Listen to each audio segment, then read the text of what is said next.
آپ لوگ کیا سمجھتے ہو؟ جس قرب اور اذیت میں آپ کسی کو چھوڑ کے جاتے ہو اسے نکلنا آسان ہوتا ہے؟ نہیں، اسے نکلنا بالکل بھی آسان نہیں ہوتا۔ اذیت چاہے کسی بھی قسم کی ہو، اس سے نکلنا اتنا آسان نہیں ہوتا جتنا یہ لوگ منہ سے بول دیتے ہیں۔ اذیت لفظ تو چھوٹا سا ہے، لیکن اگر کسی کے حصے میں آ جائے تو بہت مشکل ہوتا ہے، بہت ٹائم لگتا ہے اس سے نکلنے میں۔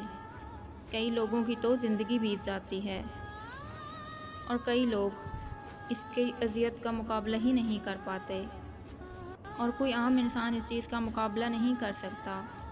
اذیت جس کو مل جائے وہ انسان اندر ہی اندر سے ختم ہو جاتا ہے، اور پھر جس طرح لکڑی کو دیمک کھاتی ہے اس طرح انسان کھوکھلا ہو جاتا ہے۔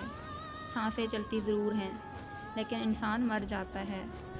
اس لیے کسی کو بھی آدھے راستے میں چھوڑنے سے پہلے اتنا سوچ لو کہ وہ انسان زندہ ہوتے ہوئے بھی زندہ نہیں رہتا۔